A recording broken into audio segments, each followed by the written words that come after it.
How good do you think the wine was that Jesus made? I was asked this question by a pastor on Saturday when I was hanging out with Lawrence and some of the guys, because a couple of the guys that we hang out with are pastors. And one of them was like, dude, you should totally ask that question on the podcast. It's an interesting question. Probably like $100 bottles. That's it? Yeah. I don't know. Do you think that it could have been... Do you think that there's wine that exists today that's better, or do you think the stuff that he made was the top notch? It's never going to get better than that. No, I think we make better now. Yeah. No, I don't know. Well, they say the choice wine was like really good, right? In that story. Back then? Yeah, in the story they say it's like, why'd you guys bring out the wine after the good wine after we went through all the other wine? Usually you come at the end, right? So it has to be really good. Wait, you have the good wine first? Yeah, because you're sober. You're sober, so you have the good wine, and then you end with the crappier wine because you don't taste as much. So Jesus permitted not being sober? Yeah. It's crazy. That is crazy. I think it because I was actually just having this discussion with somebody that I work with. It's like, what is drunkenness? Because like in Proverbs, it does say like a man drinks and he's filled with joy. And it says it as if it's like a good thing. Yeah. But then it's like non-sober minded. So like blackout or like spinning. No, I mean, I think you could get, like, if you don't drink often, you could have 2 beers and be drunk. But is that a sin? Like if it's a special occasion type thing and you just kind of get that buzz going, is that necessarily like a bad thing? I scratch my chin. I don't know. I don't know. I would say yes, because you're not sober minded and God calls us to more than that. But I don't think it's like a sin against somebody else. It's more like a sin against yourself. Oh. You know what I mean? Yeah. I just know because it says don't partake in drunkenness, as if like, I wonder if it's something that means like don't do it all the time. But if you do it as like a celebratory thing, I'm not advocating for that. I'm just wondering if that's what it means.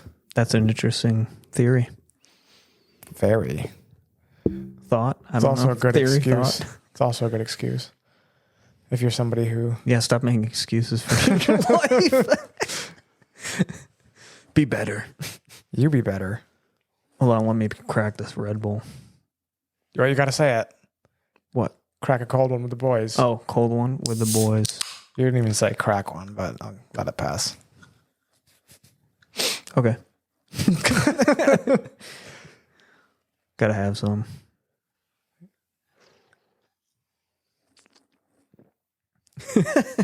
How are you able to drink that so late?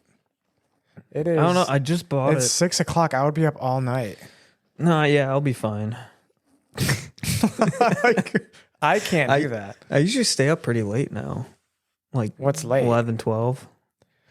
Yeah, that's pretty late. But if I drink, I had an Americano yesterday at 2 p.m. and I was up till 3:30 this morning. So I barely got any sleep. What'd you do with your extra time? Laid there and tried to go to sleep. Nothing. Yeah, it just didn't work out. You know, one of those things. I can probably have. Yeah, I can have that and be totally fine. I mean, maybe a little bit later than normal, but not much. And you'll still fall asleep around 11 or midnight? Yeah. Okay. And I drove all day because I was trying to like pick myself up a little bit. I drove like from 12 until 6. Do you get tired after driving for a while? Yeah, your mind does. Because it's just mindless, you know?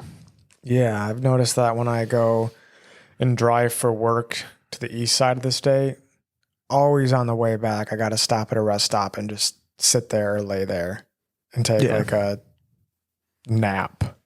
A A little sleepy. little sleepy. Yeah.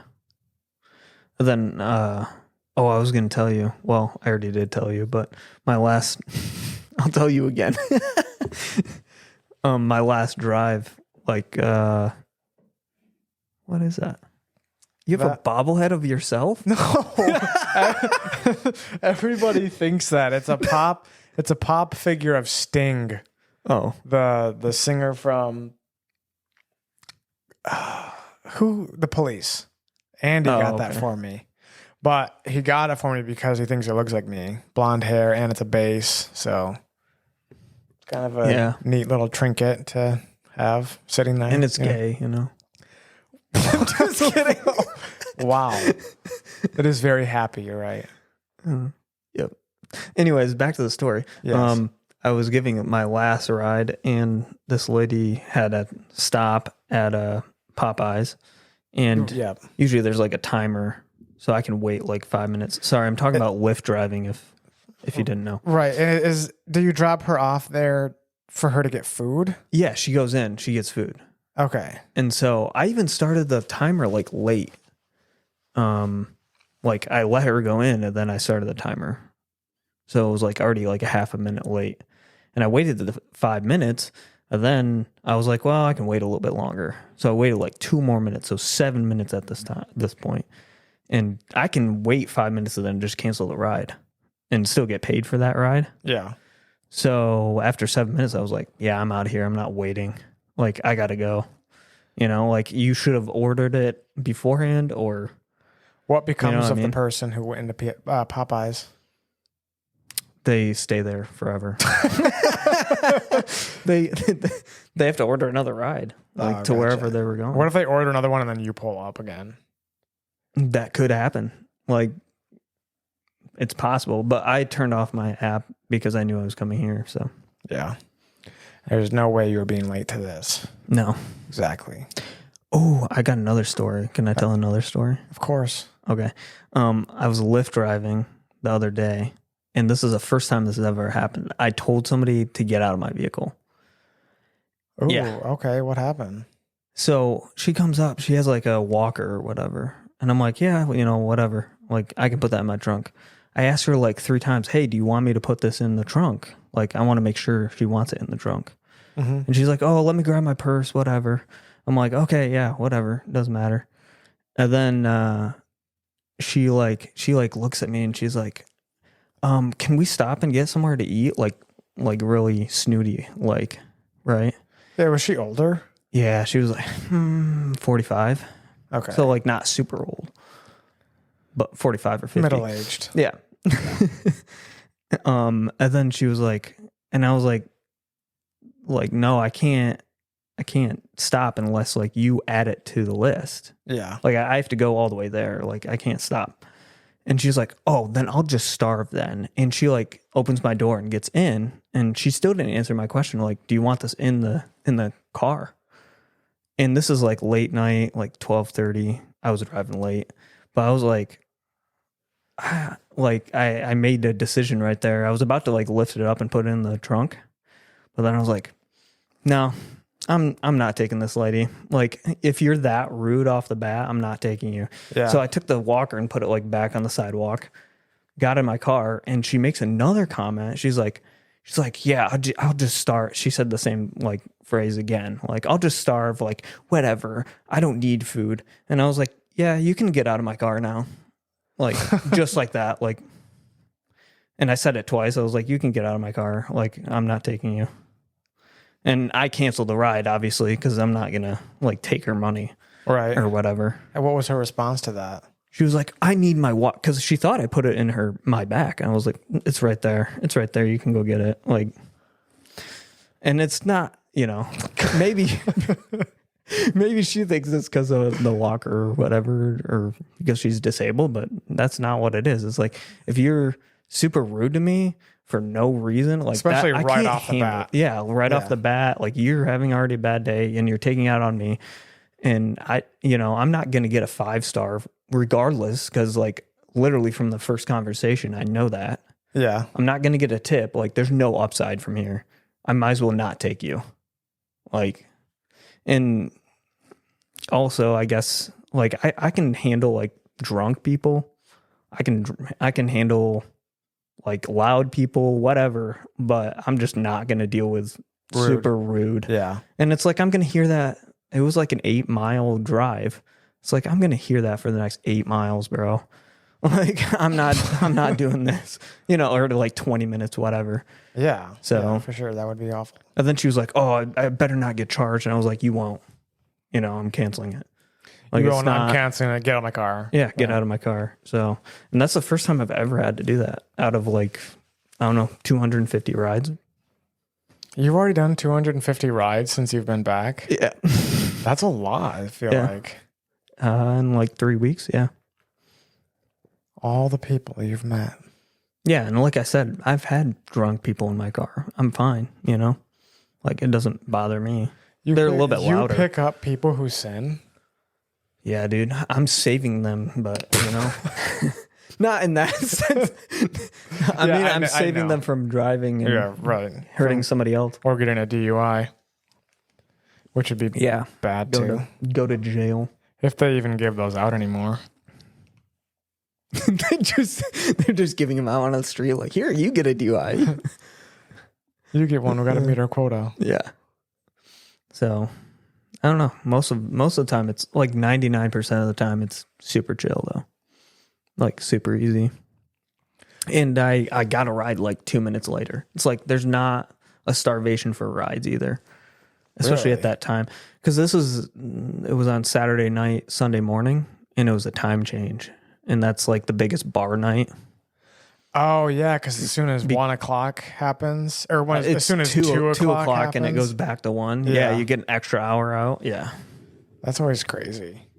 And they actually let you do that too. Yeah, it sucks if you work. Yeah. You know what I mean? Oh, man, the dog next door is barking. Hopefully it won't be. I don't think it's as bad as the one upstairs. If you work, you're like, yeah, I got an 8-hour shift. No, you got a 9-hour shift today. Right, yeah, that would be awful. Or they just have someone come in for that 1 hour. Nobody does that. They don't do that. But I bet that guy would make a lot of money if he was a bartender. Yeah. Because if it's the last hour, that's when people are going to be going crazy. Yeah, plus they must get paid a lot more because, I mean, they get an extra hour and then they get all of the extra tips and stuff. So. I always thought about being a bartender, but I don't know if it would conflict with Christianity. Really? Why? Well, because you're serving people alcohol. Like, aren't you...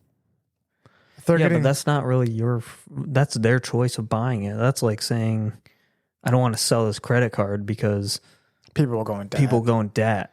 Or I don't want to sell this gun. Choice. It's the same with like selling a gun. Yeah. Well, it's pretty much with selling anything. That's true. Because it would be kind of a fun atmosphere. Yeah. For a little bit. I mean, they cut people off. Technically, you could be the cutoff guy. Sit. You're cut off. Just see how many people I can cut off. Well, yeah, because you can even cut them off after 1 if you really want to. Like That would be so funny if you cut them off after 1. You're done. Yeah, you're done. Hey, you can't handle anymore. I've seen you here before. I know. I know what happens to you. They're like, I've never been here before, ever. But what did you think about the wine question? The wine? Oh. It's kind of hard because I feel like if you say there's better wine today, then it's like knocking Jesus. Why? I don't know. I mean, I don't necessarily fully feel that way, but I feel like some people would get that idea. Like, no, Jesus did the best of everything. So it's like if I say he wasn't the best winemaker. Ethan, that's bad. I don't know because I wasn't there. Me neither. But I would say...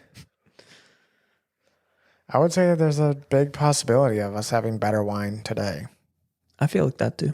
Yeah. I don't think there's anything wrong with saying that. I think there was no way to make it super fast back then. And he was just able to do that miracle. And so he made wine. Yeah. And that's what he did. And then today, now there's processes of making it. And there may be a new process that just happens to be better than the wine they had back then. Yeah. Who knows? Do you agree with that? I thought you were gonna ask this too. Is like wine being lower in alcohol content. A lot of people claim that with no science behind it. It is not lower in alcohol content. Well, I thought it was a little bit compared to what? Like compared to now, I guess. Like wines that are like typically like. You mean back then? I thought you meant like is wine lower than beer, and I was like, dude. No, wine is like lower 14 alcohol content than like, now. Like people say that all the time, where it's like, you know, 10, they're like it's 10. It was only 6% back then or something like that. Like the wine. Well, you would still get buzzed off that. Yeah, I know. I'm like, that's kind of a stupid argument, anyway. Yeah, because beer is like 6%, I think. Yeah, or yeah. I still think it was like 13, average. which is like a normal wine. What makes nowadays. you think that? I don't Just know. like you don't think much of the process has changed. Right, yeah. Yeah. I guess, the science of how they made it back then. I don't think it's really changed that much. It still ferments. It's like... If anything, it could... There's a good possibility it could be more. You think? Yeah, well... Dude, we should travel back in time. Get some. Get the time traveling machine. Just for wine. Yeah, time travel just for wine. No, because there would be no way to judge how much alcohol content is in it. So they would just make it and be like, yeah, that looks pretty good. And then, if you have somebody who's maybe newer to it or somebody who's experienced and be like, I think we can wait a little longer. We should wait 2 more years. Yeah, exactly. And then all of a sudden it's just like, whoa. Well, didn't they do that to like purify the water? Is that why they made wine originally? I thought that's why. But wouldn't you not get hydrated from it? I think you do somewhat because they have to add water to it. I don't know. Oh, so they would have the wine and then put water into the wine, and the wine would like kill whatever bacteria could possibly be in the water. Yeah. Wait, do you know the process of wine? I don't fully know the process it's like of wine. 90% water, and they have like a... what are those called? Well, that 10% can make you dizzy if you have too much. They have like wine holders, like wine skins. They say this in the gospel somewhere. Yeah, I didn't know that's what wineskins did though. Yeah, that's what they do. You don't pour old. It's really water. You don't pour old water, like old wine into. You know what I'm saying? Or no? You don't pour water into old wineskins. Yeah. Yeah, you'd pour it into new, and then it would purify it. Yeah. Oh. I guess it's true what they say. You do learn something new every day. That kind of rhymes. Like today? Yeah. Oh. Like I just learned that. I always just thought wineskins was something that they hold the wine in. No, I think it's actually what they use to But it was kind of like it. a filter in a way. Like they pour the water in. Yeah, I've made wine before. You have to like put stuff in it. You've made wine? Yeah. Except they got like flies in it, and then it wasn't good. Ew. So we waited like 3 years for really crappy wine. It's because like what are those, the little gnats? The gnats, fruit flies. Fruit flies, there we go. Yeah, fruit fly. Why did I forget that word? I don't know. But fruit flies were everywhere, and they got in the grapes themselves. I need a drink. Ew, they got into the... What? Go ahead. I know, I just You heard... stopped mid. Well, because I heard I'm sorry. you was like...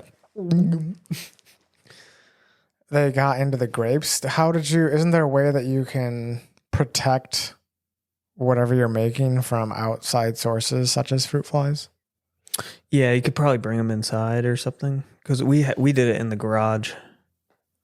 In our old house, in our garage. So, I don't know if there's an actual, maybe like a zapper. That'd be cool. Yeah, but I guess my question is, where are the grapes that you're fermenting? Are they just in a little bowl or something that's exposed? We put it in a really clean 5-gallon bucket. And then you have to like smash them. So like it's not just grapes. Right. You smash them, so then they're all like exposed, and then that's probably when the flies like we're going to town, getting their food. Oh, right. You know? Yeah, because they're technically the grapes at that point are completely dead, so they're exposed. Now they're eating all the. Yeah, they're eating all of them or trying to, and then they're just dying because we're trying to do stuff with them. I don't remember. Weird that wine and other alcohol is just rotten fruit. Yeah. Well, think about yogurt. It's just rotten milk. That's true. One time I left yogurt out all night. Still ate it the next day because it's basically Yogurt. Yeah, I mean it's yogurt. I think they wait a little bit longer and they put stuff in it, but yeah. No, I left I bought a thing of yogurt. Oh, a thing of yogurt. Oh, I thought you said a thing of milk.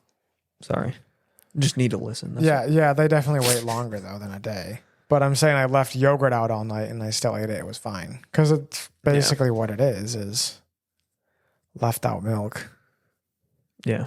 Anyway, you were saying? I've made beer too before. How was that? Is that barley? It's pretty much the same process as wine. Well, no, it's like you put like certain ingredients in water, in really clean water though. I don't remember what the ingredients are. It's not like coming to mind. I did it like a long time ago. Sorry, I'm not close enough to the mic. There you go. Oh, yeah. Do you want to lean back? I can turn it up if you want. Oh, yeah, sure. So that it kind just a little bit. Yeah, so that it picks you up a little bit more. They have a fermenting process though. That beer takes like 9 months to make. 9 months sitting. That seems like a long time. All beer does. So every beer that you have. I feel like takes 9 months. I feel like all alcohol takes a long time to make. Yeah, bourbon takes even longer, I think. Like 2 years. Well, bourbon's a little different than whiskey because it has to come from a charred barrel. And it comes from Kentucky. Yeah, only from Kentucky. It's true. No. No, bourbon, you can only get bourbon from Kentucky. Whiskey is everywhere else. Oh, yeah, you might be there's right there's like weird rules. Well, unless you're in another country, because other countries do it. Then it's not called bourbon. I don't make the rules. What? The U.S. makes the rules. Part of the rules of bourbon is it has to come from Kentucky. It is? It's like a rule? Yeah. I didn't know that. It's just like how if you buy whiskey from Ireland, it's spelled WHISKY. There's not an EY at the end. Same with Japan, it's spelled that way. And like whiskey from Scotland is not called whiskey, it's Scotch. Mm. Yeah, there's like all these weird. It's like one of those. So are they all the names for the same exact thing? Pretty much. Yeah. It's weird. I think like people are very peculiar, if I could say that word right. No, I think you said it right. Yeah, on how it's made and where it's made, that they want it to be like their thing. Because I feel like that's one of those. Whiskey is just one of those things that people are very passionate about. Yeah. When it comes to alcohol, I should say. Yeah, they really like their drinks. I thought you could get it from Tennessee for some reason. Too. Not just Kentucky. Nope. If you look on Jack Daniels, it's Tennessee whiskey. Know your stuff. Yeah, okay. I don't know enough about this. I know the cigar guys that on Thursday night would know a lot about this. Speaking of vices, what's the take on cigars? Seems to be like a new Christian masculine movement is cigars for some reason. No, only in our circle. yeah, only in our circle. No, I'm serious. On YouTube and everything, it's like gotta itch my leg.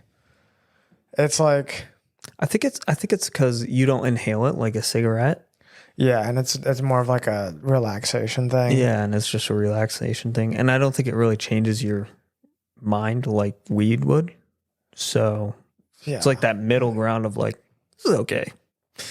Yeah, it's a little bit. It's just relaxing. It's not like most people aren't having 20 a day. You are? I'm just kidding. I am now. Dang, you must I'm be not rich. having 20 a day. Dude, 20 that's nuts. Well, I'm just saying, like cigarettes, you're having one after another. It seems like one every hour, one every 2 hours, you're going out for a smoke. Yeah, what are you, a Snoop Dogg of cigars? Yeah. 20 was a bit of an exaggeration, but you know what I'm saying? Five would be a lot in a day. Yes. 5 would be a lot in a day. Yeah. But anyway, yeah, I think it's just one of those things that if you're using it in moderation. Yeah. What do you think about tobacco in general? You think it's like, I don't know. Like, I don't think it's necessarily bad. I think they do a lot that makes it bad for you. Yeah. Or like the consequences of doing that for a long time. Is it necessarily good for your body? That's a good question. I would say... Should I put it in question form? That's just a statement. Well, it could be a good question. I think that... Well, I'm sorry. What did you say? You were asking a question, or you? No, go ahead. No, yeah, it is a good question. Let's just obviously, think about if you're doing something that's making your health worse and worse over time, yeah, it could give you cancer. Yeah, then it would be considered bad. There's no question about it. But are cigars really that way? Because I don't think you're getting progressively worse if you're not doing it every day. Yeah, I don't think so. I mean, you could probably still get... I don't know. I don't know if you could get mouth cancer from it. Maybe if you were accidentally inhaling. Well, you do a little bit. Inhale a little bit. So maybe you could still get lung cancer from it over a long, long period. But yeah, if you're having like one a week, I don't imagine it would do that. Yeah, because it's not this constant hitting of... Yeah. Dude, let's talk about vapes, though. That stuff. Because I used to vape like a lot. Well, wait, I will get to the vapes. I just want to say... Right. Yeah. Anything else? Well, with like cigars and stuff, people can say that's bad or that it causes bad, but you can say that about almost anything. Like what you eat. Coffee. Is coffee bad for you, though? I hear it's actually good for you. Well, I mean, it can be excessive. I don't know. Yeah, I mean, technically, it can raise your heart rate. It can still be like a vice for you, I guess. That's true. For me.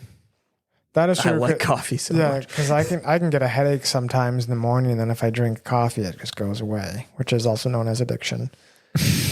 Yeah. But we don't think that it's bad because coffee doesn't change your mind or anything, but it's still an addiction. Yeah. Like just because it doesn't change the way your mind thinks or make you sick or anything doesn't mean that it can't be an addiction. But I'd also say like fast food could be put in that category because that's progressively killing you as well, slowly over time. Yeah, well, like I mean... heart disease, diabetes. It's almost like isn't it kind of like I don't know. It's hard to say it's a sin because like gluttony is a sin, but it's like at what point? Right. You know what I mean? Because gluttony is technically like what? Overeating? Yeah. Eating when you don't necessarily need to. But if you're hungry and you have fast food... You're not really, it's not really gluttonous because you're still eating when you need to. It's just not a good choice. Yeah, and it just has a lot of fat in it. Yeah, like trans fat. I think some people though overeat it though. You know what I mean? Well, they're not eating because they're hungry. They're eating because they love it. Yeah, they love it, or they're addicted to having that much food. I don't know. Yeah, it seems like people who eat fast food usually eat a lot of it. Yeah. It's not like something that... Not me, though. I don't remember the last time I went to go have fast food. I had McDonald's today. You should have went to Wendy's to get the Krabby Patty meal. They have a Krabby Patty meal? Yeah, it comes with a Krabby Patty, I think kelp fries, and then a pineapple Frosty. To like promote SpongeBob. Oh. Yeah. That's awesome. What do you mean? Why promote? Is there a movie coming out? Maybe it's not to promote SpongeBob. Maybe it's just to promote Wendy's. It's a Wendy's promotion. Like how cool is it that you can buy a Krabby Patty? That's what it's called. Oh, okay. You know what I mean? Like a thick slice of beef. And it's whatever comes on the Krabby Patty, like that one episode where they're putting all the toppings on and then it's like, yeah. So Wendy's is going out is what you're saying. possibility. They're trying anything. Yeah, I mean, yeah, Krabby Patty, because I feel like SpongeBob is kind of outdated at this point. Yeah. I mean, I know they're still making episodes, but it's not. They are? I think it's just not funny anymore. You know what we should do after this? What? Watch SpongeBob. Where? Here. Oh, yeah. I forgot. Anyways, I don't know. On my phone. We could. I'm kind of just joking. You could do a hotspot. We could watch it on the laptop.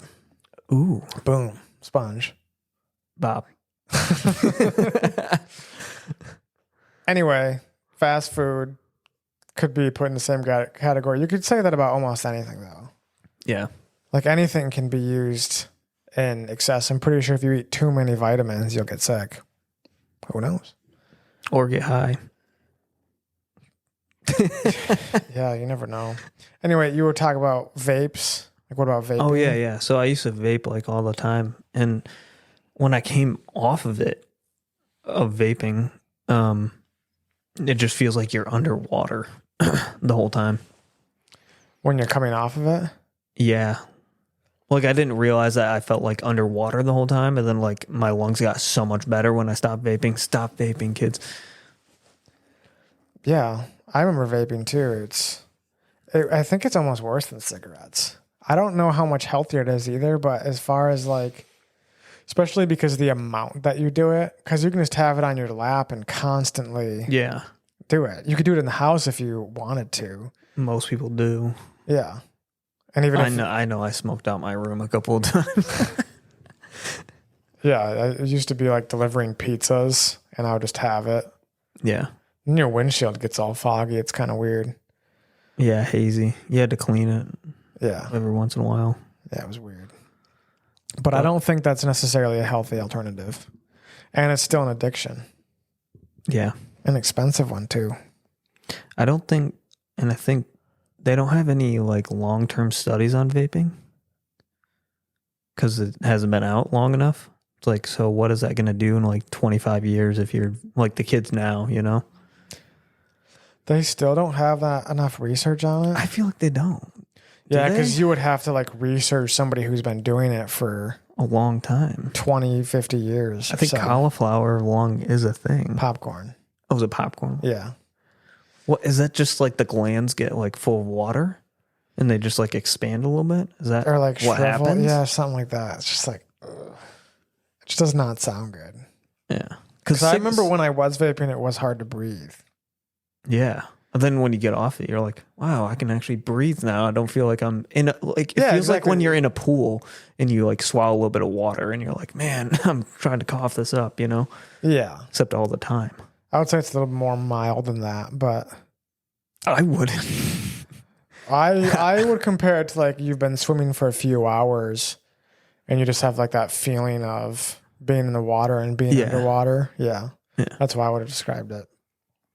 It's not good, kids. Yeah, don't drown in your own vape. Yeah, for real. I used to have a box too. The boxes. Like people now just have the jewels and stuff and they buy them disposable ones. Yeah, I used to have like the transformer. Huge box. The big robot with the button has like the big tank and you put coils in it. Yeah, you have coils and then you put liquid in the top. Yep. Yeah. And then you would know it's going bad because the liquid would be all brown. Oh, yeah. Yeah, I used to push my coils really far. Like, yeah, that's probably what. That's really probably bad. when vaping was really bad for you because if the coil was like burnt and stuff, like that's all going in you. Yeah, then I switched. Like, at some point I was like, I can't do this anymore. Like, I have to have a new coil. So as soon as like I hit that first one, like it might not even be like all the way gone. But as soon as I got a little bit of burn, I was like, I'm switching it out. That's it. I'm not doing this anymore. Yeah. Because it just tastes so bad. Yeah, it would taste bad. Yeah. Yeah. So yeah, that goes into the bad category, I think. All of this is just bad. Don't do it. Well, I don't necessarily think cigars or drinking in moderation is terrible. Yeah. I think that those are both can be used as relaxation or like a social thing as long as it doesn't get out of hand. Mm. You know? Yeah. That makes sense. It does make sense.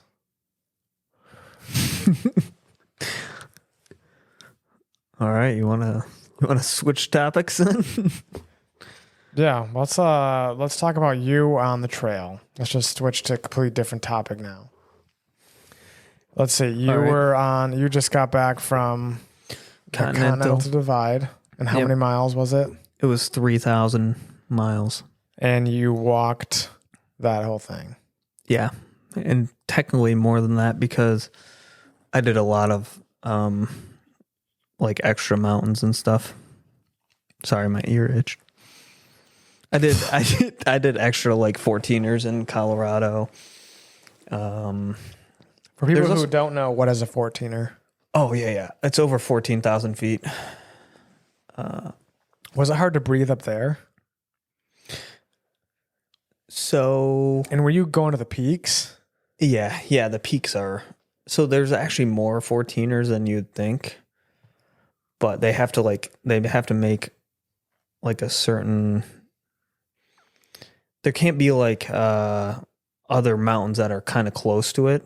Like it has to be like a standalone to be called a 14er, if that makes sense. Like there can't be other mountains that are too close to it. Why is that? Is there a reason? Because I don't really know. Otherwise, I think there's just too many, or it's just called a ridge instead of like an actual mountain. Yeah, gotcha. So then I think that's why. But anyways, I climbed a bunch of those. How many? 9 exactly. So wasn't that hard to do? Oh, yeah, it was hard. But you asked it, was it hard to breathe? Yeah. So when we're hiking, I'm super in shape, and most of the time my elevation, like it started at 4,000, and by the time we hit Colorado, I had already went over Mount Taylor, which was 11,000 feet. So like I was already used to higher elevation. Yeah. I would say it would be a lot harder if you were like to go from here to there. So you were at 11,000 feet for a while. Right. Like yeah, I would sleep at 8,000 or 9,000 feet like all the time. Oh, okay.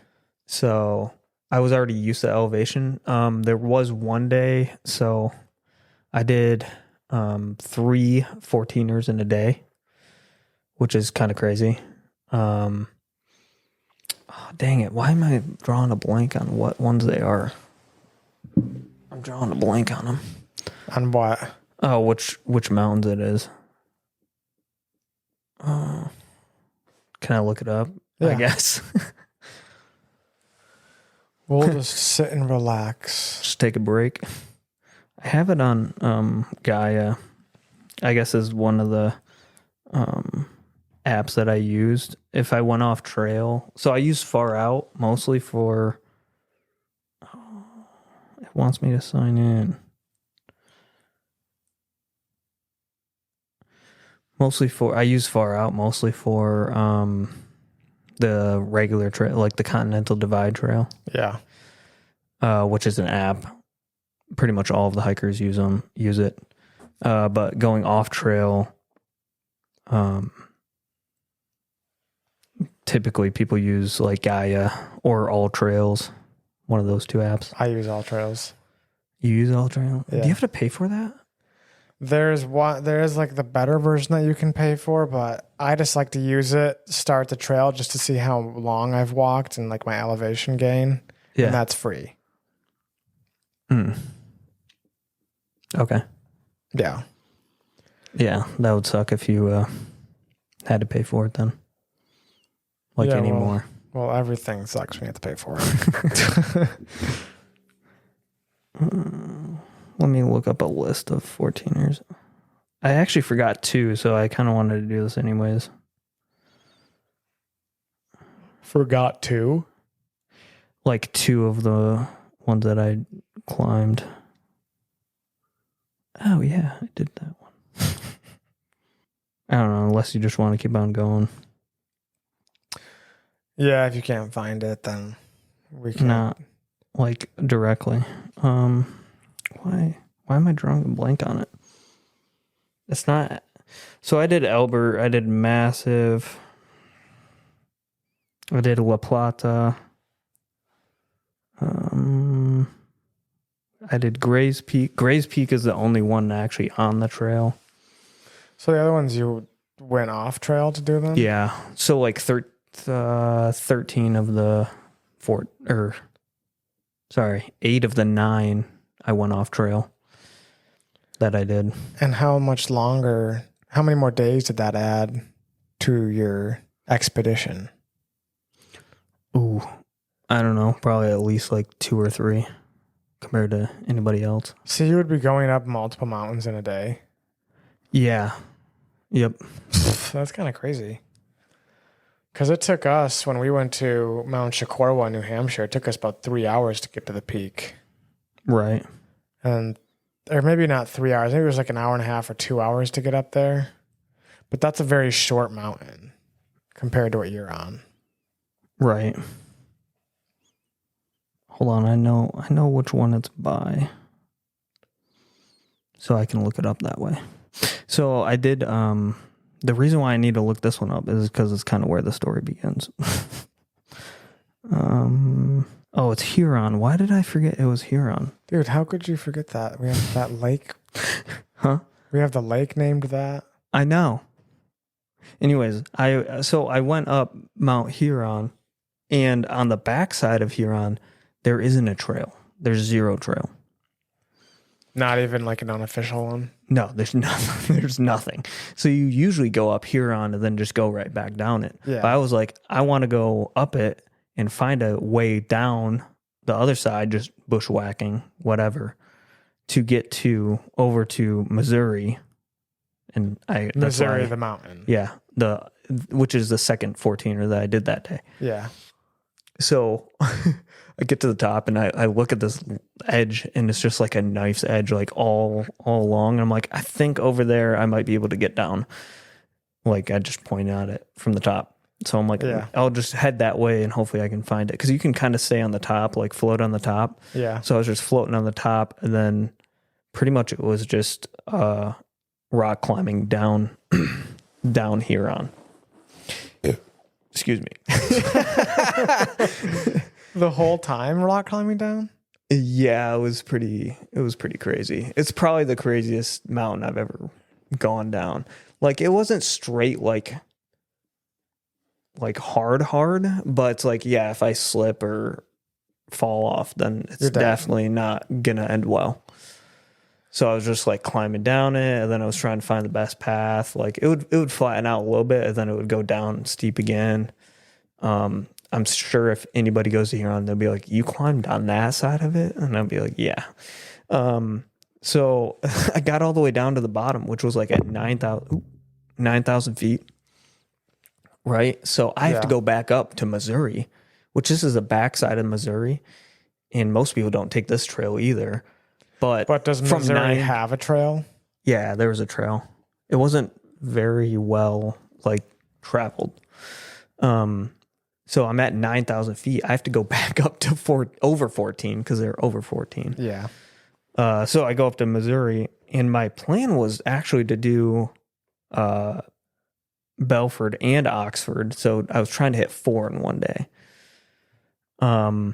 And so I come back around Missouri to go over to Belford. I have to go back down again a third time. And I think I went only down to 10 or maybe 11,000 feet. And then I start climbing. And the reason why I'm saying the story is because I actually got elevation sickness on the third one.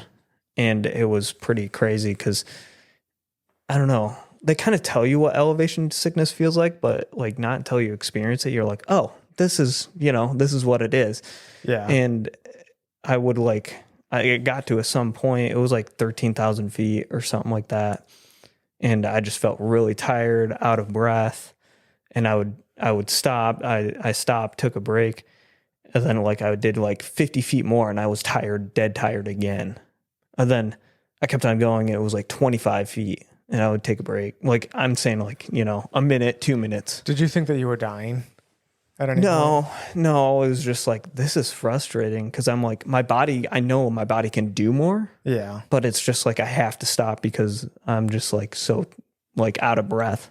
Yeah. And it got to the point where I was doing 10 to 5 feet up and just stopping again. but I made it up Belford. Was Belford the one that you got the motion sickness? Yeah, that's the one that I'm talking about. yeah. Like on the way up, I was getting. How Just long did it take losing you to air. get up with your condition? Yeah, so I was planning on getting up there at like 5, and I think it took like an extra hour or so, maybe like a half hour to an hour of Jeez. extra time. And how long was each rest? Only like a minute to like 5 minutes, maybe. Still kind of a lot. Yeah, Adds up. yeah. So then I got to the top, and I knew I wasn't going to be able to go over to Oxford, which is like, it's only half a mile away, but you have to go down like 500 feet and then back up 500 feet Yeah. to make it like it's a separate mountain. That's also why they like, they could count it as one mountain if it's too high of elevation in between the ridges. Right.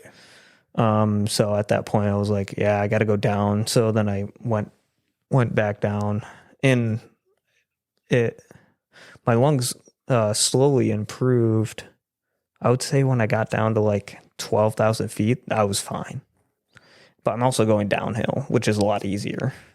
But Yeah, I think going downhill on mountains is harder, but well, I mean, I've only done- easier like on your body, on my like body, lungs. I guess. Yeah.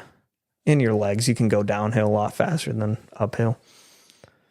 So, and I'm assuming you're the only one doing these by yourself. yeah.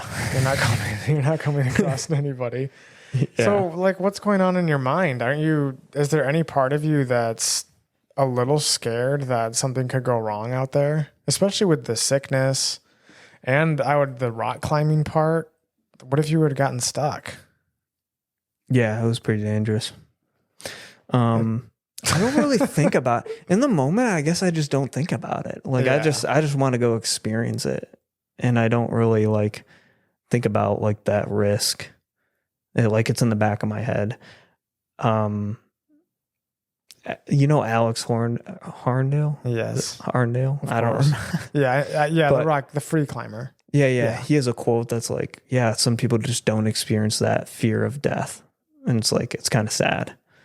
He's like, it's a thrill. But I think he also has that fear mindset. And I wouldn't be surprised if I have this too, where it's just like, you have to feel extreme fear to actually feel fear. You know what I mean? Like not every day, every doing like normal things is just not scary. Like Yeah. you have to go out and get that thrill. Like, It's a thrill seeker. and a lot of climbers don't feel really even fear when they're climbing either. Like they're at a point where they're just at a bliss.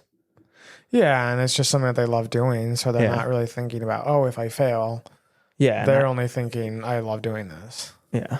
Yeah. So I think that's why I like climbing and hiking so much, because I don't like really think about that. It's just like I go and experience it, Yeah. and it's fun to me. So So you're on the way down from, it was Missouri, the one that you got sickness? no, it was after Missouri to Belford. So I came Belford, around. and then on your way down from Belford to Oxford, you start feeling better. No, I wasn't good. I couldn't go to Oxford at all because You never made it? no, yeah. So I didn't do the 4. I only did 3 that day, Okay. which is still a crazy achievement. If you told anybody, yeah, I know a guy that did 3 14ers in a day, they would be like, what? But yeah, so I came down Belford just on the other side of it and just camped. I think I was still at like 10,000 feet when I camped. So, and anything really over 8, you could get elevation sickness. If you're sleeping? No, just in general. Anything over 8. When I did Grays, which is the only one on the CDT that you go up. Hold on, I got okay. It passed. I went up Grays, and then as I was coming down, it was pretty late, and I came down and I camped like right at 12,000 feet. I was like, whoever camps at this high of height, like 12,000 feet, nobody. And I just did it and it was fine. But yeah, but I was way used to used to it by then. Yeah, and you said that's on the Grays, did you call it? Yeah, it's called Gray's Peak. Gray's and Gray's and Torrey's is right next to each other. And Gray's is on the trail, and then Torrey's is like half mile off. So I put my pack down, went over and did Torrey's, and then came back and got my pack and kept on going. And you just remembered where your pack was? Was it like, Yeah. was there a trail? Yeah. It was just off the trail. It was at the top of Gray's Peak. I actually did that a lot. So for Albert and Massive, I did the same thing. I just slack packed it. That's what they call it. You probably don't know that term, do you? No. So slack packing is like, some people do it like from town to town. Like you can give somebody your pack and they'll like, so then you just take a day pack and you go from town to town if it's close enough. Like typically it's a day hike. It's like a day hike. Yeah. So like usually it's less than 25 miles, but I did it where I would put my pack down and then like take my water and my whatever, a candy bar, and then went up Albert, which is the highest in Colorado, and the second highest in the lower 48 48. What's the most high? Whitney, which I did on the PCT. Okay, so that one's out in Oregon? Washington? No, California. California? Yep. So I went and did Albert, and then I came down, grabbed my pack. Albert and Massive are separated by like 7 miles, like the base of them are. Yeah. So I did like the 7 miles, got to Massive, and put my pack down and did that one too. So I did the two highest in Colorado, but they're the second and the third highest in the lower 48. Yeah. So in the same day. In the same day. Yeah. And you're still allowed to talk cool. about it. So that's pretty cool. Yeah. Yeah. Well, when you add all that up, it's like 8,000 feet of elevation gain in a single day. Jeez, so your body is just adapting and changing so much. Fired on all 7 cylinders, dude. Yeah, all 7 cylinders. 8. No, you only have 7. You only have 7 now, sir. You need to gain more muscle to get the 8th. And then what's after Grays? Is there just still more mountains? They're just shorter? Right, yeah. Like after you do that one, I think there's like one more 13er right after it, but then it kind of goes pretty low after that. Oh, I thought you had to look something up on your phone. No, I was just trying to get this relaxed. Oh, I did La Plata after I did. So I did those one day, and then the next day I did La Plata, which is another 14er. That one's pretty cool. What makes that one pretty cool? It's more standalone. Like Huron is like, there's a lot of mountains around it, where La Plata is like a little bit farther out and there's not as many mountains around it. There's a lot of ridgeline, but not like, I don't know. So it's just one really, of those ones that you go up and you can like see a bunch of. you can see pretty far on that one compared to Huron and the other two. Were any of them snow capped at the time?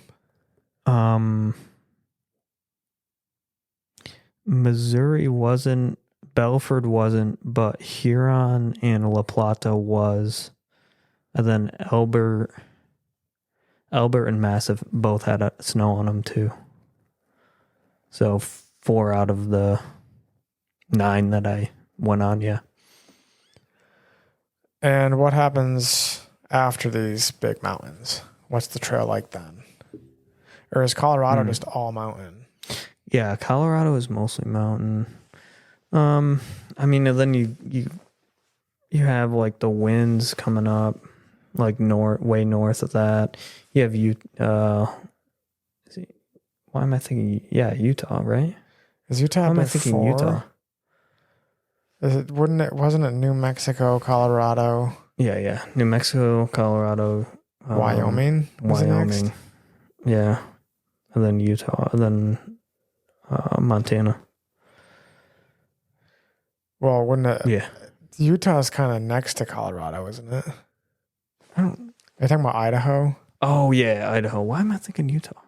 That kind of sounds similar in some ways, but it's because I'm just Colorado, Arizona. I think Colorado, Arizona, Yeah. Utah, and another one. Oh, are I just went these- Utah. I went to Utah with my parents. Maybe that's why I'm thinking of it.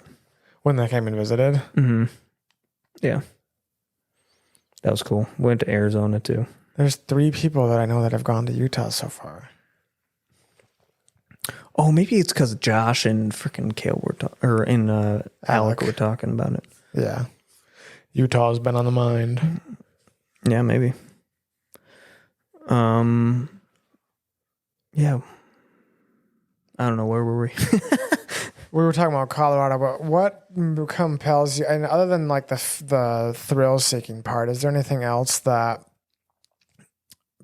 makes you want to go on these trails and just leave everything behind for a while? And go Oh do yeah. this? I feel like I said this last time, but that's okay. What do you mean last time? When we talked about the AT. Oh, so like last year. Yeah. Yeah. Well, people can hear it again. I think just being really away from society. One, you're away from your phone, like you don't have internet easily accessible. You're away from work, like you don't have work stress, you don't have car stress, you don't have house stress, Yeah. and all of that. You don't have money stress. If you save up and do it right, you don't have money stress. Yeah. Some people do still out there. Right. If you're going in debt because of trails. Is there times when you're just out there and you have no idea what's going on in the world because you can't update your phone? Sometimes, but a lot of the stuff we find out pretty quickly, like Trump getting shot at, I knew like the day after. Yeah, that's pretty crazy. I would have thought that would have been like you're just wandering about on the trail and then all of a sudden months later you're like, hey, that's crazy. That happened. Yeah, no, I mean, we're in towns like 3 or 4 days, and sometimes we even there wasn't too bad of lack of connection. Like usually I would have it on airplane mode because it kills your phone. Yeah, because it's to search. constantly searching for satellite. So like maybe once a day I would check it and see if I have anything, but other than that, I wouldn't check it. And I just don't care about like news that much. Yeah. Well, I mean, the whole point of being out there is to kind of forget about it. Yeah, forget about it. Be out in nature, so makes sense. Yeah. Are you gonna write a book? I've thought about it. I thought about writing about like all 3 because I think it's hard to write a book on like just one and then the other, and it's hard to be like, and today I went walking, like you have to like do individual stories, like that one that I just told about the 3 mountains, maybe more in depth than what I just said, but yeah, because when you're writing, it's a lot slower, slower and easier to go into detail. Mm-hmm. Yeah, gotta love my Red Bull. Got Red Bull down. I think one of the craziest stories was on the CDT was the rain in Colorado. They got really bad rainstorms. Is it early June? Yeah, I think early June. Is that the natural process, or was this a thing that was happening this year? Yeah, like this year they got it early. Gotcha. They got it early June. They usually get it late June, and so they had flooding there, but that's kind of beside the point. It was raining one day when I was walking. Well, I should back up. So I was walking through a bunch of mountains, and it's like 3, 4, and usually it rains like at 5, and usually it only rains for like maybe an hour. But this day was different. So it starts raining like at 4, like just like light rain. Yeah. And then it just starts calming down like around 5, and I'm like, dang, it's really coming down. And it's like 60, it's not like cold, but It's not warm for July, right? And or June, sorry, early June. And so I'm just walking and it's just coming down. And for hours it was just coming down. Usually it just, like I said, just passes through. So I'm like, man, I gotta find some place. And I like look on my phone. I'm like, okay, it says there's a cabin like right here. And it was like 25 miles in, which is quite a bit in Colorado. And because of the mountains. Yeah. Yeah, doing 25. If you told people you did 25 through Colorado, that's kind of crazy. But I did that like every day, and usually by 5 or 6 o'clock. But I get close to this cabin around 7, and I just get in there and I'm just like drenched. I'm like cold, and I think I was like borderline hyperthermic because I'm like starting to shake, like like from being so cold. And my rain jacket, which I think it's a really good rain jacket, and it got soaked through. So I had a long sleeve, but it was all wet, like all down my sleeve. Aren't rain jackets supposed to be completely waterproof? They're supposed to be, but that one went through. Like, you're supposed to put lacquer on them too, and I hadn't put lacquer on them in a while, on mine. Tisk, tisk. I had rain pants. This is why I always hike with rain pants too. It's because that saved my pants like a lot. Yeah. I think it only got like wet, like kind of down by like my ankles, because that's where you're walking. Yeah. But yeah, I just had to like take everything off and switch to my second pair of clothing. So your backpack has some type of rain protection on them. Yeah, my backpack, it had a Cedar Summit like rainproof, like really heavy bag inside of it. Some people do the outside, but I'm like, yeah, but if it rains as hard as it did that day, it would have gone through the outside bag too. Yeah. And then all of your stuff is just done. Like, how are you going to sleep in a wet sleeping bag? So instead, I do the inside and just have a liner on the inside. And so yeah, all my stuff was dry. I have like a sleeping pair of like clothes. So I just put those on, and then I had my puffy on, and I warmed up after a while. But that cabin really saved my butt, because if I was going to try to set up a camp in that, like, no way. In the rainstorm? Yeah. Yeah. It was really Was bad. there anyone else in the cabin? No, except for a very greedy rat. Ugh. Yeah. Did you roast it? No. I wanted to kill it, but it was running all over the place. So, did you stay there? I had no way to kill it anyways. You could like slap your back. Yeah. It's old miner cabins. So there's a lot of abandoned cabins in Colorado in general that still have good roofs on them. Some of them aren't good anymore, but this in particular one had a metal roof on it, so it was really good. You stayed there with a rat? Yeah. I'd be freaked out to sleep there. That happens all the time. On the AT, there's more mice on the AT than anything, but you said he was greedy. What made him greedy? He was really fat. That's why I said he was greedy. But you have to hang your pack up like on a hook, and usually rats can't get to it. Or I think this one had like a metal wire that hangs down, and they can't get to it because I think they can't like go on the wire itself. Like they can't, and they don't want to jump onto your pack, right? Because they don't fly that well. I mean, if they miss, they could die, right? Right. So, but I would just not like sleeping on the ground with it wandering about. I feel like that freaked me out a little bit. Yeah, I had my flashlight on him at one time. He was only like 2 feet away. I'm like, I just want to strangle you. I bet you could have easily killed it if you wanted to. Smack your flashlight on it. Although that's kind of violent. I didn't have a big flashlight. Oh. I had like a small lantern one. You're telling me maybe you probably don't bring a knife too because it's too heavy. No, I had a knife, but it wasn't that. It's gonna run away once you like make a move, you know. It's true. Maybe my pole. Maybe I could have gotten him with my pole, but my hiking poles. Yeah. But I think they were down so I was in a loft area, and then all of my other stuff was down low, like on the ground. So. And he was just up there with you. Yeah, we were chilling. Yeah. Okay, so there's the rainstorm.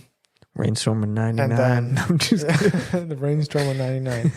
And then so the next day, is it not raining or is it still raining bad? The next morning it was still raining. I think it cleared up about halfway through the day, which usually it does. It's weird. And how do you dry your clothes? You don't. You just leave them on. And I put my rain gear back on. You kind of just start cold. I would imagine the chafing is real. I would say I always get dry chafing, not from rain, not from like water. Really? I always get it in, like I got it in the California desert. And then I also got it in New Mexico when I was there. I wonder if it's because the air is so dry and your skin gets really dry. Yeah. It's usually my butt. It's very uncomfortable. I can imagine. That does not sound fun for anybody. Yeah. I don't know. Why is my phone going on? But you can flip it over. Yeah. I'm going to do that. Wow, that was cool. It made a cool sound. Wow. But, and so did you hike in the rain the next day in your wet rain gear? And yeah. And then it dried out midday or whatever. Because the sun comes out. The sun comes out. Yeah, that's it's one funny great thing. because the Colorado is known as the Sunshine State. Yeah, I mean, everything dries out though, you know, because it's dry in Colorado. Yeah. So it all dries. Wow. It dries out really quickly. They're probably slamming the door because we're talking so loud. You think we're talking loud? I don't know. I could see your neighbors hearing us. Do you think so? No, I feel like we sound louder because we have headphones on. Oh, maybe. Yeah, like if you take them off, doesn't it sound like we're normally talking?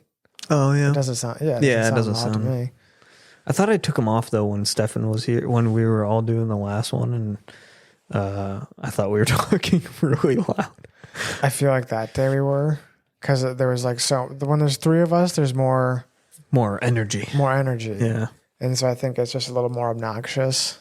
Because I definitely, when I was recording through that one, I was like, man, I'm being pretty obnoxious in this one. Yeah. More than I normally am. But it was fun because there was three of us. Yeah. Jokes were being told. And laughed at. And laughed at. Yeah. And for many ages will be laughed at. I'll look back at this time. But anyways. So back to the book. The book. Yeah, you need what to write. Book? Yeah, the book that you need to write. Yeah, like I said, I need would to write one like John Eldridge. Be Ethan Eldridge. Or call him. Just change your last name. Or call him John Scudder. Excuse me. Sorry. Yeah. Yeah, because I think it's. I mean, you don't need to make it the whole premise of the book, but I think it's good for men to hear about adventures like that. Yeah. Because I think in today's society, there's not enough men going out and doing these types of adventures. Not that you need to go on a hike for 6 months, but it's really cool to hear stories like that, and they're inspiring. Yeah. For men to hear. So I think that would be an important book. Yeah, and I think it was a lot of it was walking with God, because I read my Bible like every night, not to boast or anything. Dude, it sounds like you're like hyper spiritual right now. No, I had a plan to read the whole New Testament while I was out there. I saw it on Facebook. You would be like Romans 1. Yeah, 1 through something 4 or whatever. Yeah, yeah. Usually I'd read two or three in a night. Chapters. Yeah. Whoa. Well, that's pushing it. Especially because like way too spiritual. Yeah, maybe. I don't know. No. That's the only thing I had to read though. So like, I had my Bible downloaded on my phone. I'm not saying that's the reason why I read it, but yeah. But when there's nothing to do, like at night, it's really nice just calming down and reading your Bible and then falling asleep right after that. And it's like a real, I don't know, walking with God thing. It's like I can read the whole New Testament in 6 months. That's another thing I was going to kind of bring up is like, do you feel like many people have read the whole New Testament in general? Like most people? No. That's crazy to me. Like most Christians, I guess. Yeah, I figured that's what you meant. Atheist. Yeah, atheist. Yeah, for some reason, atheists are not reading the New Testament. They're actually doing better. I wouldn't be surprised sometimes. I think that if the majority of Christians were reading the New Testament, we probably wouldn't have mega churches. You think? Wow. Yeah, because when you read it in its entirety, it's like... Oh, sometimes some of the things that are said in there are like, yeah, this isn't... Yeah. This doesn't really follow what you guys are saying. Exactly. Like they take verses out of context a lot of times and make what they want the verse to say, they make it say. Yeah. Because I don't know if they like just believe that, or if some of them, I'm sure, know people aren't going to actually look it up. Yeah. Or know the majority of people aren't going to actually look up what this verse means. Because people give, it seems like in today's day and age, people give such authority to people. Like if a pastor says it, it's like, oh, it must be true. Yeah. A good example is when Job says, I think it's the first chapter in Job, he says, the God that gives and the God that takes away. Some people think that God does give and God does take away. But then some people don't believe that, and they only believe it because a pastor said, well, God doesn't actually take away. Job is just saying that, but it's not actually true. Now, wow. And they just believe it because their pastor says it. When Job says, the God that gives and the God that takes, the next verse it says, and with all this, Job did not sin with his lips. So I was like, is he telling the truth then? I think that's a true statement. He gives and takes away. Yeah, I do too. But for some reason, when you fall on the side that God takes away, you're like a believer in the evil God. And it's like, but sometimes God takes away for good reason. Yeah. Yeah. Yeah, I think the argument of, we've kind of gone over this before, but, the Paul argument of, he had something going on, we don't know what it is, right? It's a metaphoric. Or it could be real. Like you're right, we don't know. Yeah, we don't know what it was, but he said, and then God said to him, like, I am efficient enough. Like I am enough for you. Or yeah. I am very efficient. I build worlds. No. yeah. But I know what you're talking about. It's like he prays to him 3 times, and then he says, my grace should be sufficient. Yeah. Sufficient. That's the word I'm looking for. Even though people are going to be like, you guys are idiots. Well, I'm sure they already think that, but they continue coming. they come back, so. But anyways, I feel like there's a reason why that we don't know what that was. So then we can insert our own thing of like, hey, that's true. I'm struggling with this. You You know what I mean? Yeah. I'm struggling with this. He's like, I am enough. Yeah. Come back to me. Like, because if it was like blatantly a physical problem, then we would only think about that during our physical problems. Right. But we don't know. But we don't know if it's like a spiritual or a mental or physical. Yeah. And most people put it in that category. They think it was like because he got blind in that time and so he had eye problems. And most people put him in that. And it's like we don't know that for 100% sure. Yeah, because that happens in Acts. Right. And then, or the blinding happens in Acts. And then that statement is in 2 Corinthians. Yeah. I actually know it. 2 Corinthians 12:9. Dude. There's my boast. Dude, wow. I cannot do that. I've read like the whole Bible, the whole New Testament probably like a couple of times, like 3 or 4 times, and I still can't quote exactly where it is. It's like, oh yeah, this one verse, like I don't remember where it is, but I know it's in there. Lately, I've been thinking, I don't know if it really matters if you have like the exact verse memorized. Yeah. Like as long as you know that's what it says, and then if they look it up and you're right, it's like, why does it matter? Yeah. The only reason why I have that specific one memorized is because you can use it in arguments, in debates. Oh. Well, when it comes to like, does God heal every time and all that stuff? Yeah. Good job. Which is, I would give you a high five, but I'm not next to you. Yeah. Air fives are cool though. Which would be better. A hand hug 5. Oh, dude, I've never seen that before. That's cute. I was gonna It's so cringy. You're the one cringing. I'm enjoying it. I thought that was awesome. Okay. Yeah. So What were you gonna say? I was gonna say that's a good segue, as it were, is does God heal every time? Man, this is such we kind of went over this once. Yeah, but not on, it was a terrible. It was a terrible podcast. It didn't go well. That's why I didn't post it. But we don't have to go over this question for like 30 minutes. We can just kind of discuss it a little bit. Oh, okay. Yeah, I don't know. I don't know if God necessarily heals every time, or are you saying like what happens when He doesn't heal?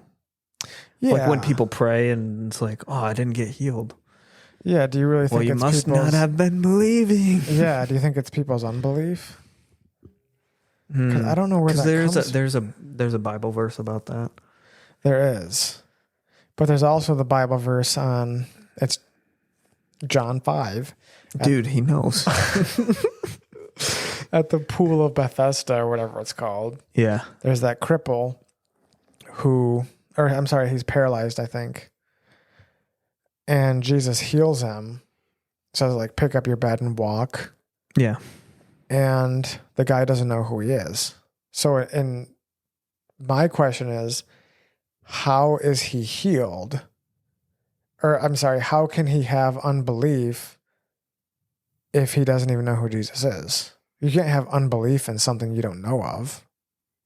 Right. I think it's through Jesus' belief in his Father that he was healed. Right. Couldn't that be the case for today then? Yeah, I think it could be. Because I feel like people focus too much on healing in general. Yeah, so do I. I think I'm like, that's not the point of why Jesus came, was it? no. Yeah, No. I agree. I actually think that. Well, I'm going to finish this. Yeah. Go ahead. I'm sorry. Where were we? We were. Yeah, if Bethesda. I just don't think your unbelief could ever have power over Jesus's power to heal you. Right. Yeah, if he wants to heal you, he will. That's what I'm saying. Yeah. I think even if you say, no, I don't want it, you think that's strong enough to stop him? No.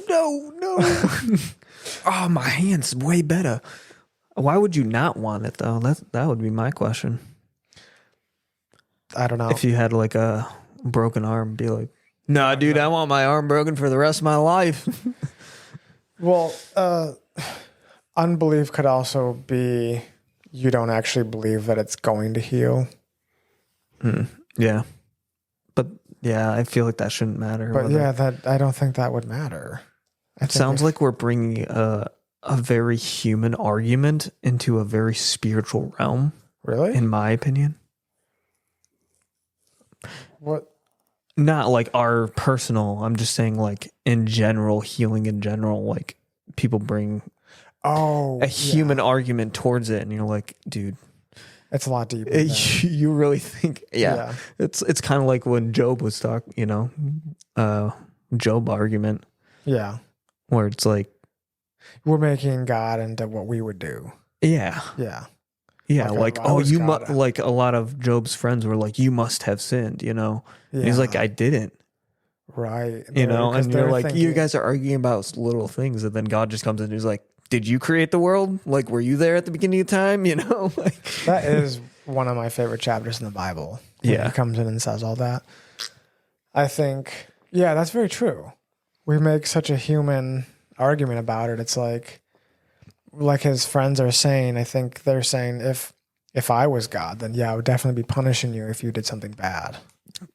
Yeah. When in reality, it's like, that's not what's going on. I mean, that's literally what non-Christian people do about the church.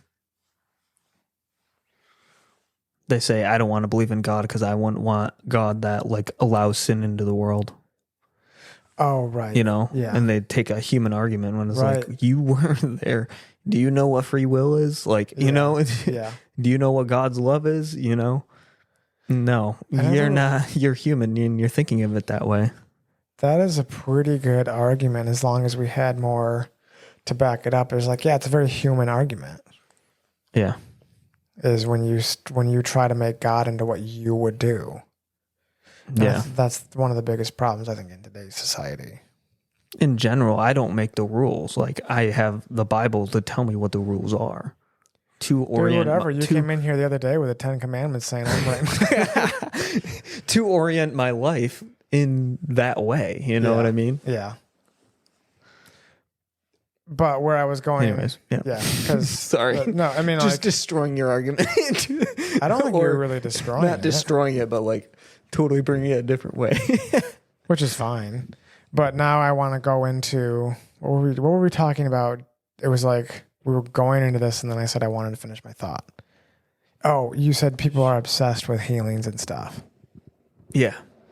So obviously in Revelations it talks about the Antichrist, which we kind of think is like a movement, or like or like a spiritual thing, not necessarily one person. Right. A lot of people think that the Antichrist is a person. It's going to come in like a person form, and I think it's just an idea, mostly because Jesus said the Antichrist is already with us now. Right. Yeah. Unless the dude's thousands of years old. It's Donald Trump, dude. No, I'm just kidding. I was going to say Bill Clinton. He's still alive, dude. How is he still alive? Also, I like that they're having him speak at things now. I don't want to get too into politics. Bill Clinton. Oh. And like talk about how immoral Donald Trump is while they're having Bill Clinton do things. Just saying. That's true. As they say, make it make sense.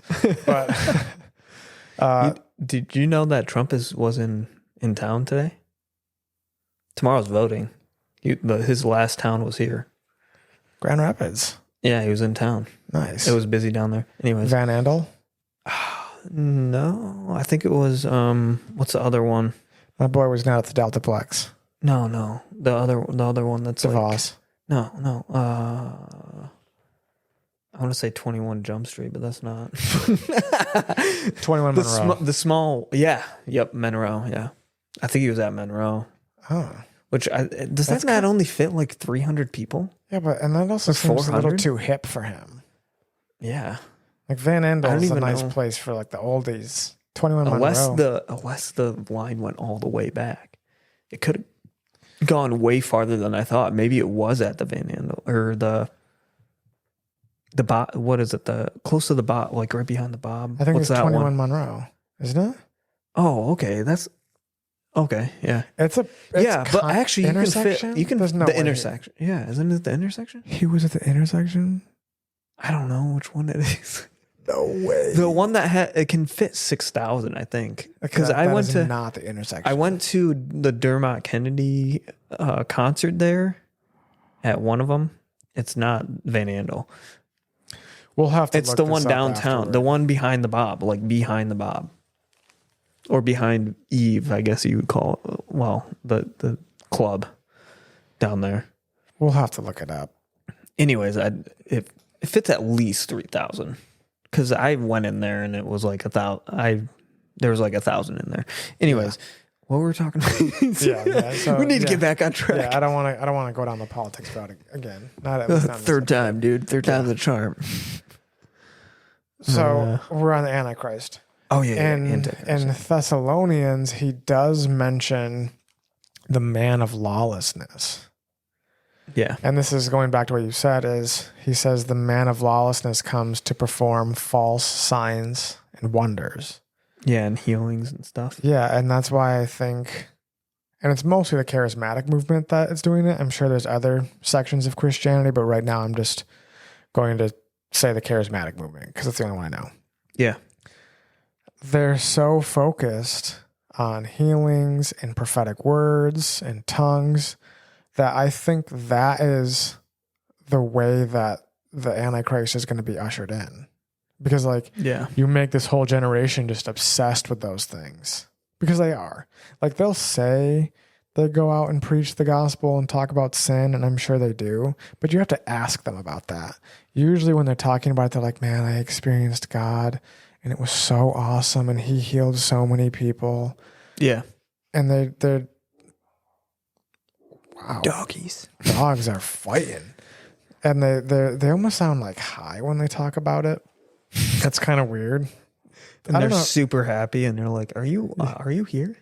Yeah, it's just like it's a little off-putting sometimes. It's almost like sometimes they self-center to themselves. They're like, "I can help this person," and instead of like, God work through me, it's more like, "Oh, I can do this." Yeah. Like if you ever go to those like worship sessions, I used to go to like all the time. Not that those are bad. I'm not saying those are bad. Right. But I'm saying like when people like come over and pray for you, they're like, I'm going to help this person, It's like, maybe I'm just figuring it out, dude. Like I'm good. Like, Have you ever told somebody that you actually don't need prayer? No, but I felt like that, like you ever feel like that? Like you're like, dude, I'm good. Like I'm praying and it's fine. Don't touch me. This Don't touch my back, This girl came up to me at one of the conferences.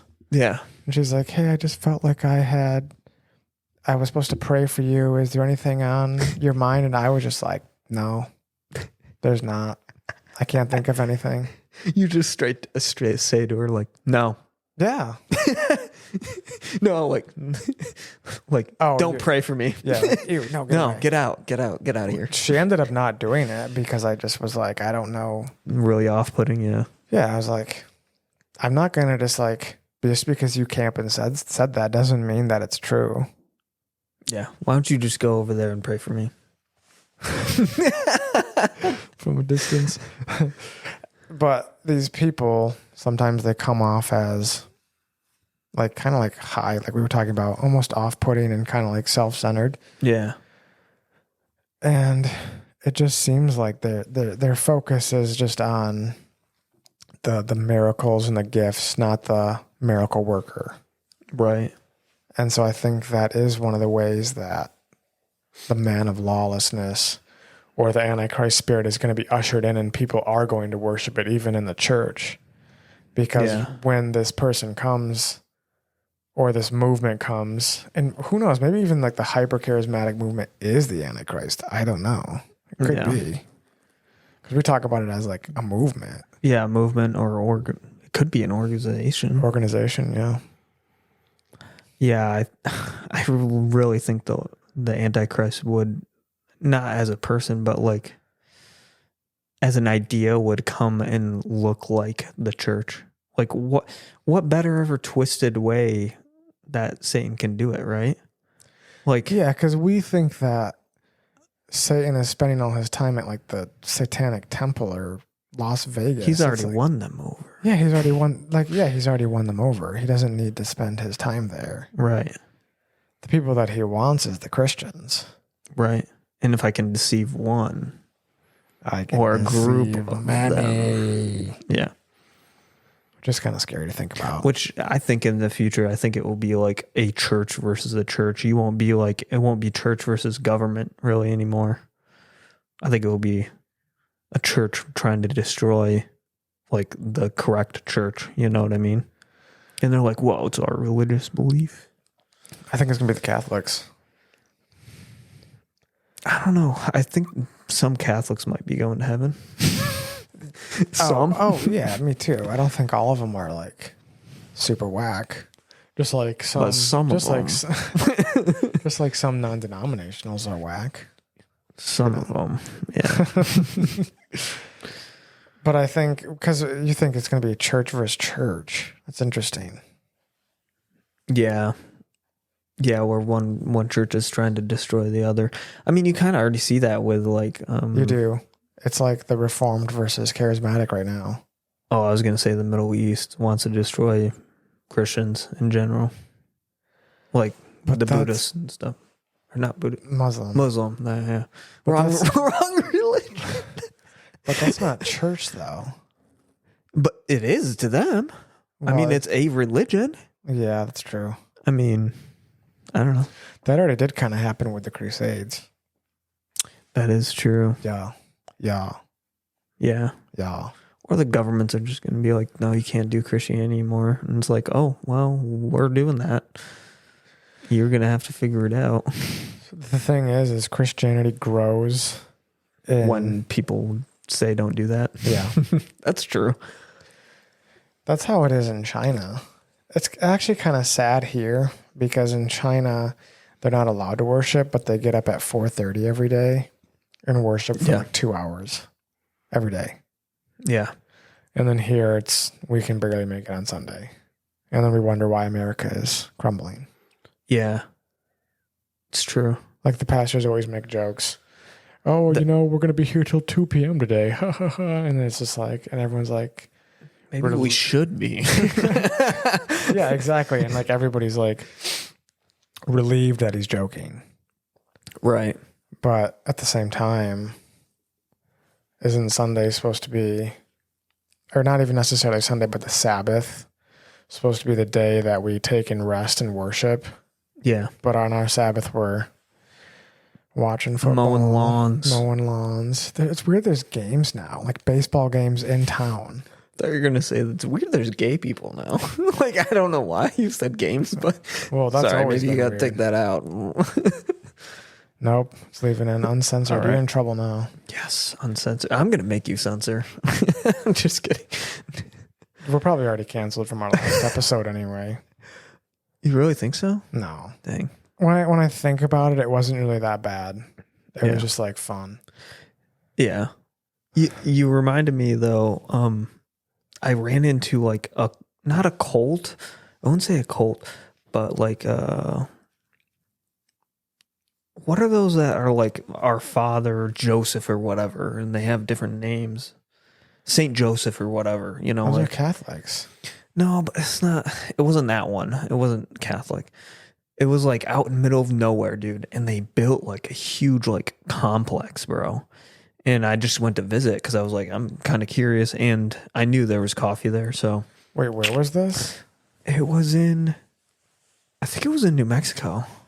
Okay, so it's not Mormon because Mormons don't drink coffee. Yeah, they definitely drank coffee. Mormons? No. I'm saying at this place. Oh, right. I have like Our pictures of Father. it. It's like a huge like, it's Saint something. I don't You remember sure it what it wasn't was. a Catholic cathedral? I don't think it's Catholic. Because usually Catholics are like named after Saint something. But I talked to the guy there for like a while, and he was like, "Oh yeah, this is our like sect, I guess, whatever." And he's like, "Yeah, I've been here since I was like 19." He's like, "I don't know." He was close to my age, and they like give up everything, like all of their money, everything. What the heck was that? I'm just like, I don't know if that banging is. It's probably just like people living. Yeah, hopefully. I really don't think we're being that loud. I didn't think we were. No. But maybe we should No, it's really not that loud. listen to it. Yeah, I have no idea how. No, I don't think we're being that loud. Continue. Do you think that maybe it was Jehovah's Witness? They drove cars though. They gave up everything but like to live there. Mennonite. But maybe Amish? it wasn't Amish because Amish drive buggies. Right. But even some of them had a job. Like one guy had a job at Auto Parts, and he was saying, "Yeah, you come here, like at an AutoZone place." Yeah, it's just like so random. I saw it on the side of his truck. It said AutoZone. That's why, as it drove by. But they kind of just like come and they have like certain gifts, and they like give into like the society. They pretty much make their own society there, and build all of the structures that are there. But what struck me was like how devoted they were, because they go through Psalms, all of the Psalms, in a single week. That's a lot. That's like 150, right? Yep. So I think they must do like, I don't know, 36 a day. And then he was talking about like, yeah, we have like morning, afternoon and night mass or whatever it is, or whatever. It's sounding more and more Catholic every time. I don't know if it's mass. I don't know if he said mass or like, he was like, you can go listen in, and they were like chanting and stuff, like, and not like chanting, but it was like singing ish. Yeah, like that, like really weird. Like, but I just admired like their devotion to it. You know what I mean? Yeah. But they had their own book. It wasn't the Bible. So I know it wasn't like, that's how I knew it wasn't Catholic, because they had their own book. Catholics have the Torah, though. I think they read the Torah. It's weird. I think they use like all of them though. Like they read all of them, like the Torah. They have their own, and then they have. I think they read the Bible too. So it's like it's kind of weird. I'm like, this is in between, but they act like this guy, and I don't know. It's like Saint George or Saint Peter or something like that. Is like their savior, like Jesus Christ is for us. Like they act the same way. You know what I mean? Joseph Smith? Maybe that's Joseph. Okay, Smith? then it would. This one's hard because that sounds Mormon. Because Mormons have their own book. Yeah, maybe it is Mormon. And maybe some of them drink coffee. And they always have very nice temples. And the guys and the girls were separate dorms too. Like it's not like you married and you get like a woman or whatever. They had separate dorms. Anyways, That sounds Mormon. And especially because it's in New Mexico, which is close to Utah. Yeah, maybe it is. But a lot of Mormons don't drink coffee, but they do have their own book, Mormon, the Book of Mormon. And they still think that Jesus is Savior, but they give Joseph Smith, like, they put him very high. Yeah, maybe it's just like a lead off of that, and they kind of keep other things. Like they kind of create their own little society. Do you have a picture of it that we can look up after this? Yeah. Okay. Yeah, I would have to search a little bit, but I'll put it in the description. Like, we discussed this at this time. This is what it is. Because we're not gonna find it right now. what'd you just do? I muted my mic. Oh, I thought you muted mine because all of a sudden I cut out. Yeah. No, Okay.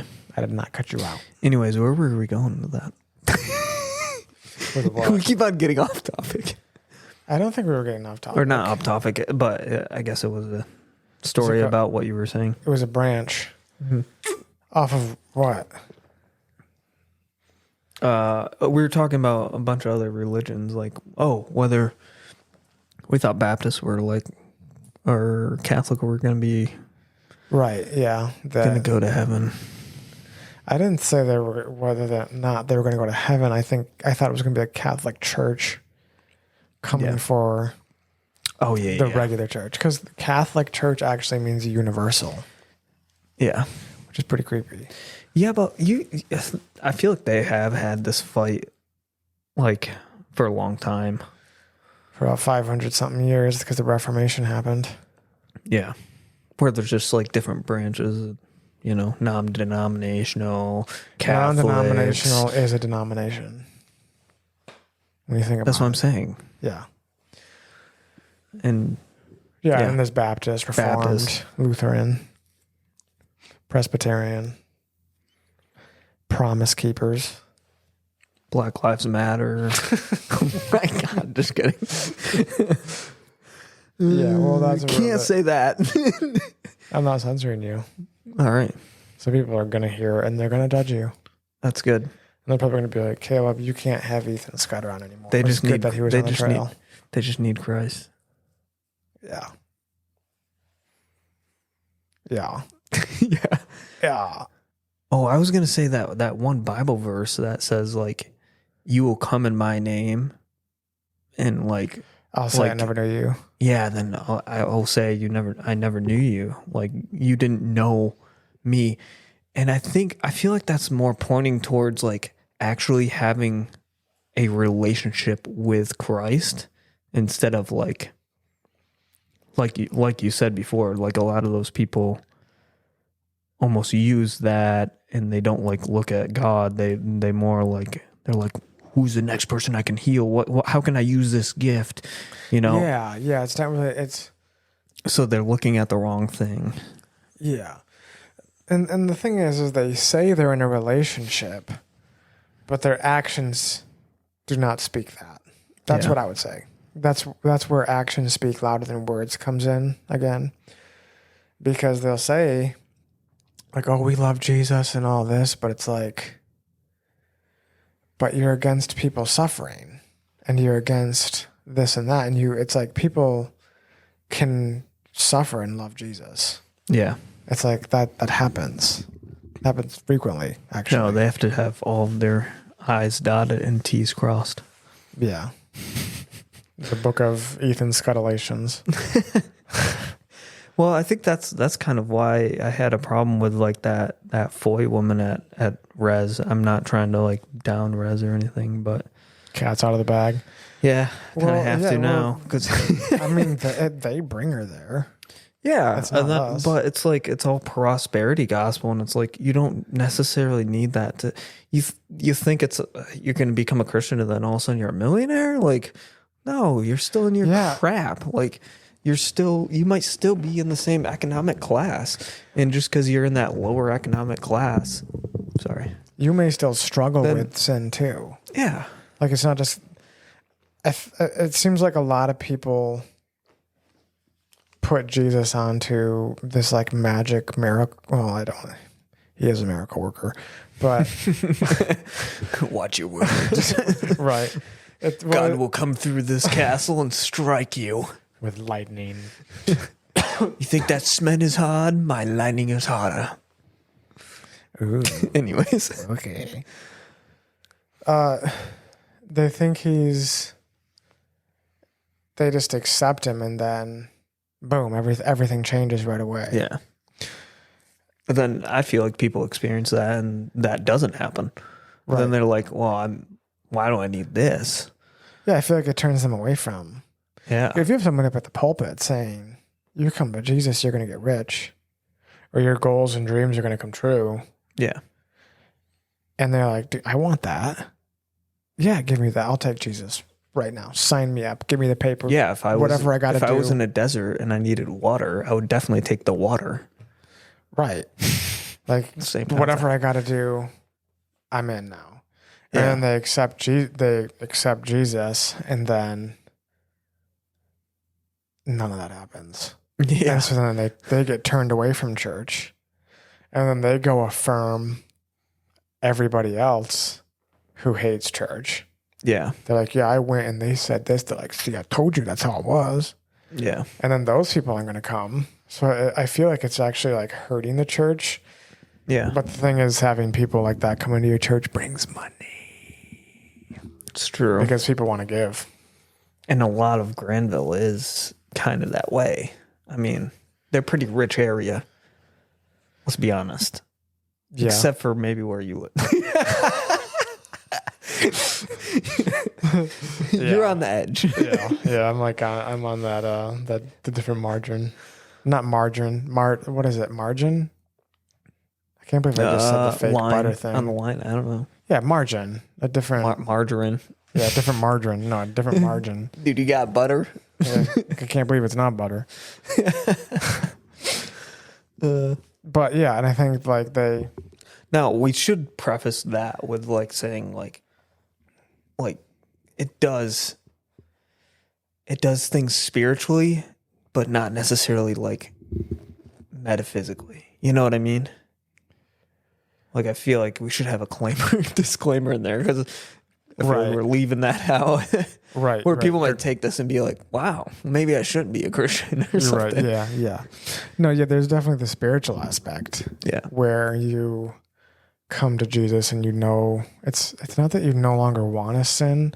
You get to a point where you no longer want to, I think. Yeah. I don't think it happens right away, but I think when you walk with Jesus after some time, it's like it's no longer a chore not to sin. It actually feels good not to.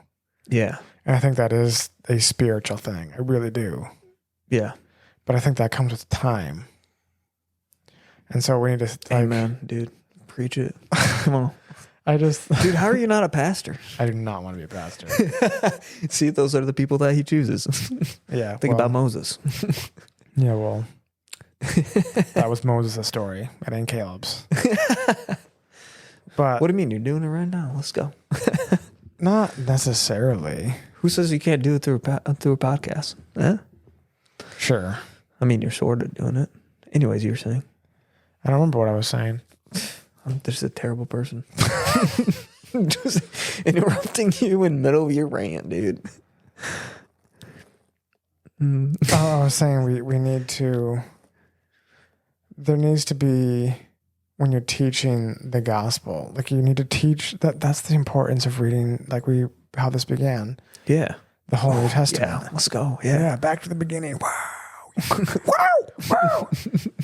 You have to read the whole New Testament, because I think when you're leaving certain parts out, because Paul talks about it, I think in Romans, he's like, I know what I'm not supposed to do, but I do what I don't want to do. Something like that. Yeah. I don't know exactly what the verse is. Yeah, I think I read that not too long ago. I don't know where it is, but Yeah. I don't remember because I don't remember ever. But he's saying like, I know like I'm not supposed to do this, but I want to do this. Like I'm not supposed to sin, but I want to. Like he's kind of explaining the process of coming to Jesus. And I think if we taught more in depth of New Testament, but all the mega churches that I have been to only preach like those buzzword verses, like the popular ones. Right. Like a lot they don't teach really the brimstone and fire verses that we think of. Yeah, or even just like in-depth ones. Like it doesn't necessarily have to be brimstone and fire. I feel like a lot of the New Testament is like self-explanatory. If you just said that in church, you'd be good enough. Like, you mean when you read it in context? Yeah. Literally just read it. Like that's all you have to do. Like it's that simple. I don't know. But you don't even have to explain it. Right. But you do when you read it out of context, and then they make up what they wanted to say. Yeah.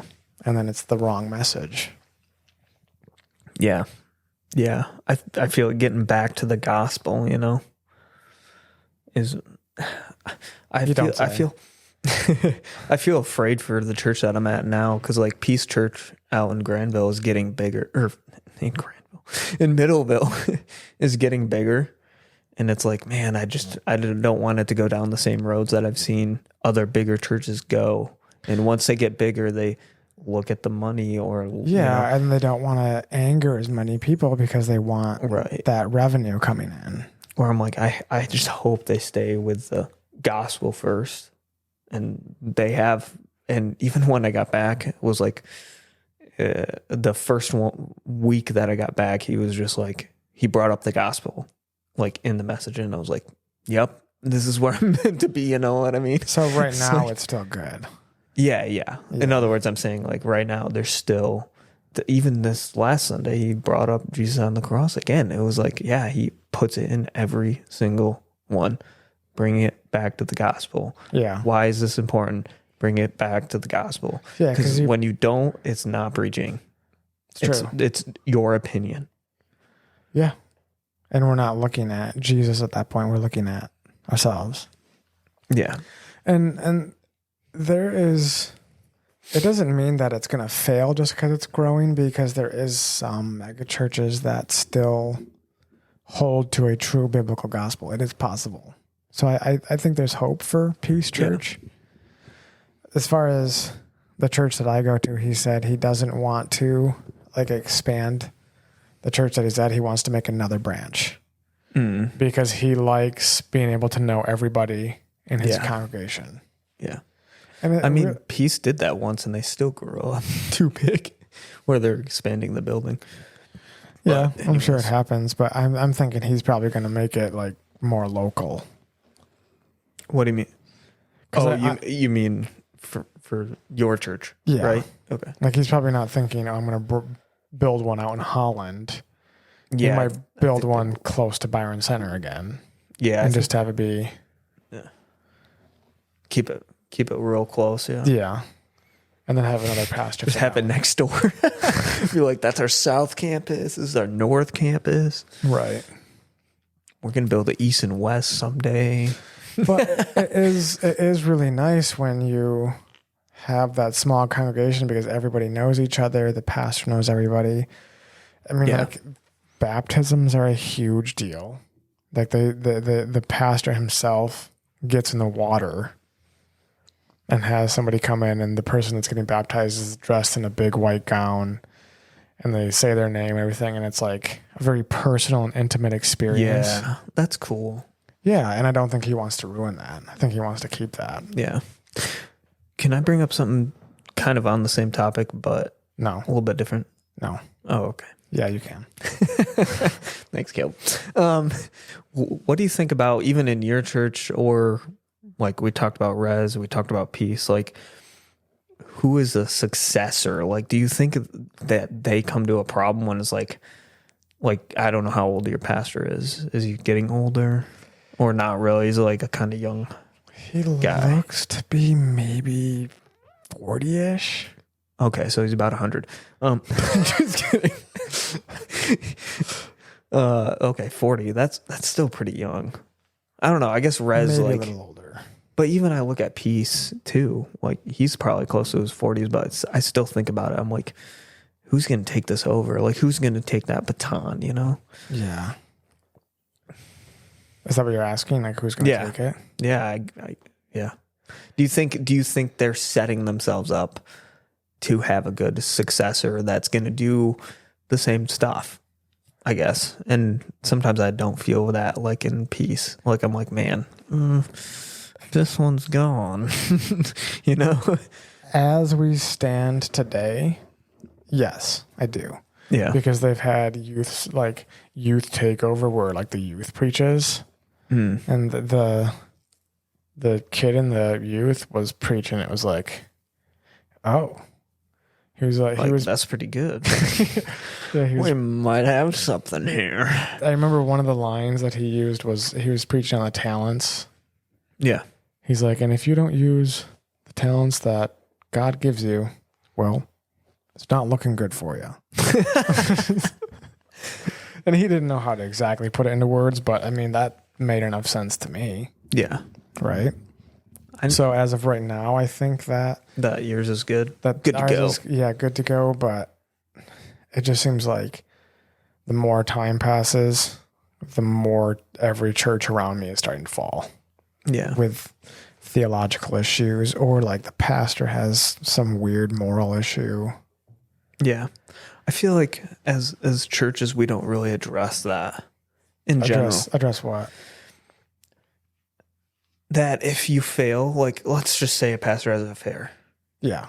we just kick him out. What do you think should be done? Why is there no like helping him to get better?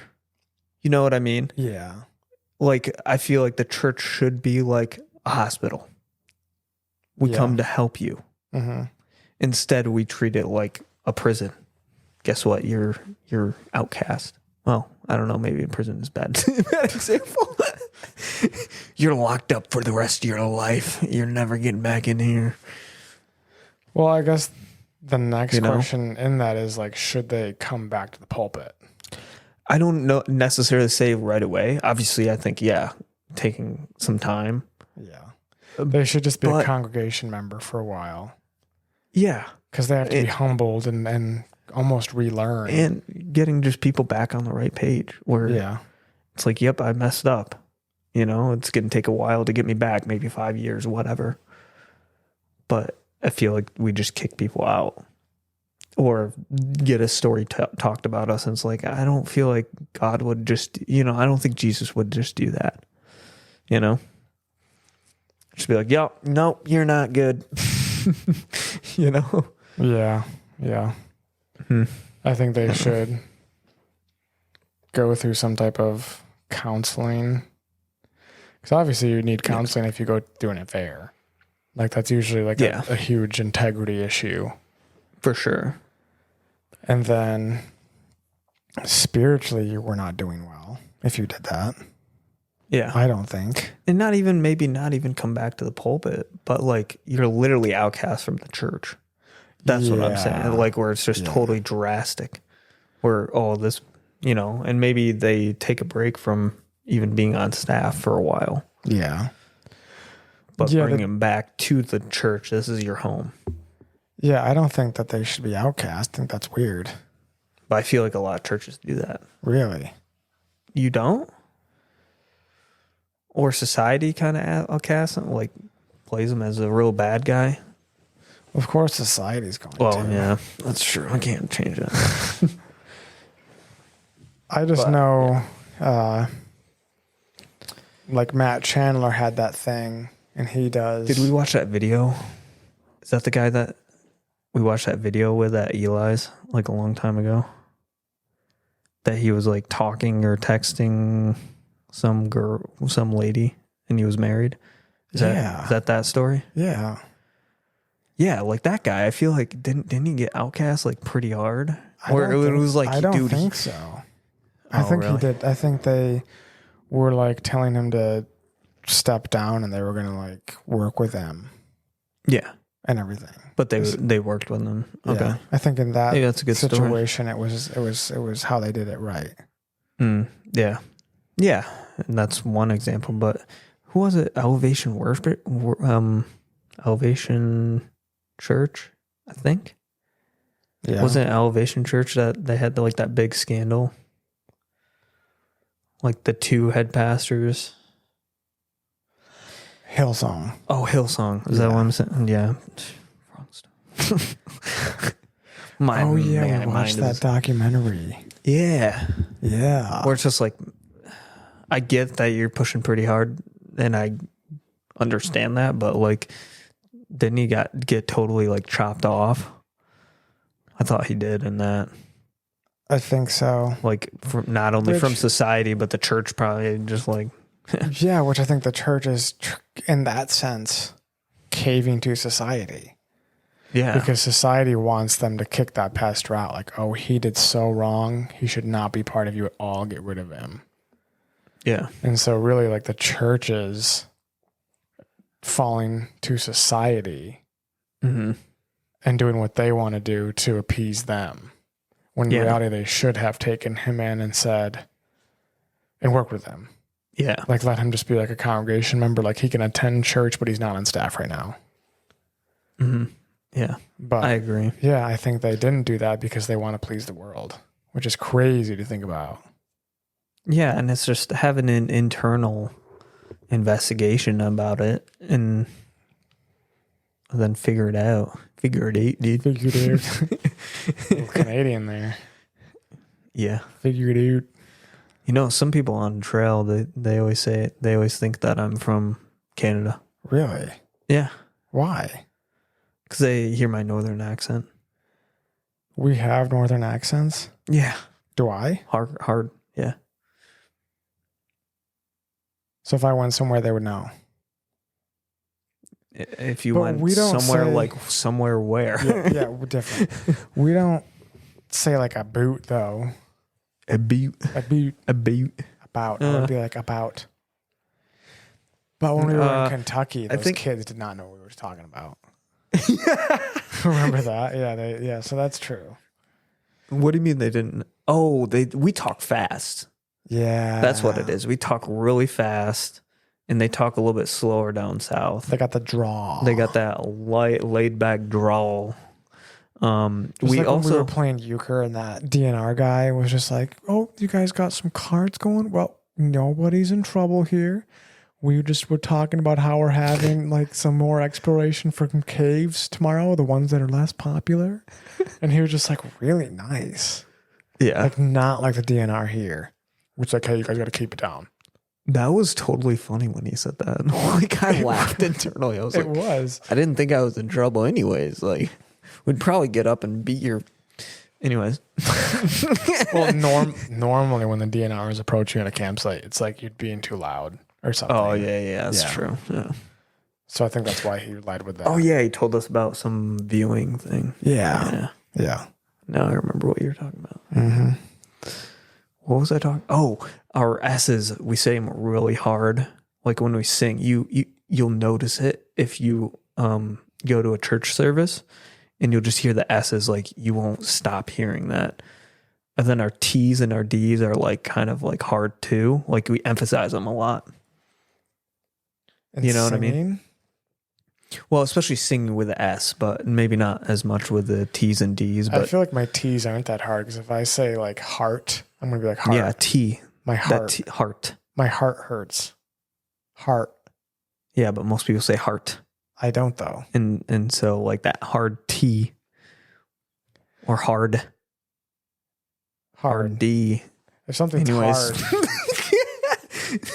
you have that. I don't.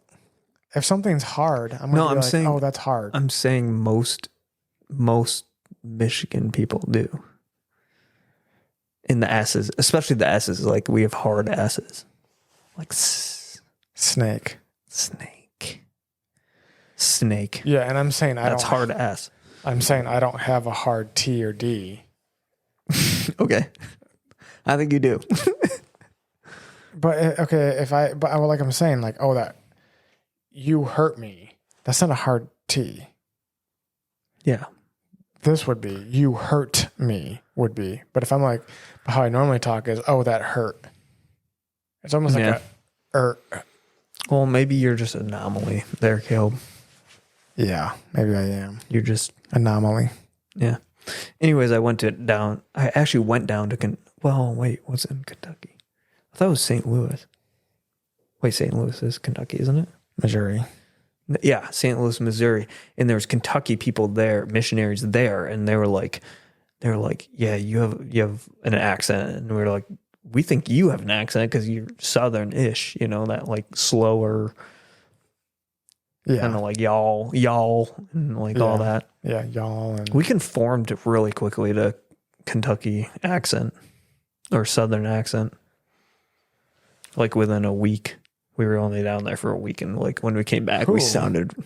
So I used to go to a smaller church when I was younger.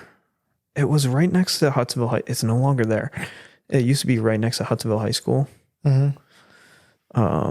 But yeah, we went down there for a mission trip just to help out. I mowed a bunch of lawns. It was fun. Nice. Yeah. So Florida. No, I'm just kidding. Florida. Yeah. Oh, Hurricane. the hurricane. Just because we were talking about missionary work. Hurricane Milton. Yeah, it's crazy. So, want to go get some to eat? That sounds kind of nice, actually. Yeah. Yeah. Are we good here? Do you think? Yeah, you we're think, 2 hours in. This is yeah. long. Did you have any other thoughts on any of the conversation that we had left, or? I don't think so. And No. if we did, we could always cover it another time. Yeah, there's always more time. I can't wait to do this again, dude. Seriously? Yeah. All right. I was looking forward to this like all day, dude. I was like driving and I was like, dude, I'm gonna. And I didn't talk to anybody. No, I'm just kidding.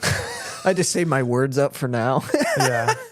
Well, like my throat is hurting because 2 hours is a long time for me. Oh yeah, I'm Yeah. good. I could probably keep it going if you really wanted to. Dude, stop I being could too, but I don't want to edit that much. Like the last one took a long time to edit. Oh yeah. Yeah. Yeah. So I think I'm gonna. This 2 Well, hours is good for now. You might have to edit that pause in the middle, but What pause? the one I was trying to look up the crap. Yeah, we were talking during that. It'd be fine. People will have a Okay. nice little break. It'd be like a commercial break for them. What the heck was that? Was that even us? I don't know. It didn't even sound like us, dude. Dude, what if there's... Ooh, I started listening to started watching reels that were like scary things, and then I had that very bad like nightmares last night. So don't do that right before you go to bed. But that noise sounded like it came from in here. Yeah, it did. Like it almost sounded like it was that book over there. I don't know. Not like it sounded like it came from upstairs. Unless something just fell over. I don't know. I don't know. I'm gonna look around. All right, everybody. Dude, there's a a ghost. We're haunted. Ooh, next podcast. Just kidding. Stefan and you. Yeah. Anyways. Anyway, everybody, thanks for listening and have a blessed week. Bye. Yeah, Love you. you.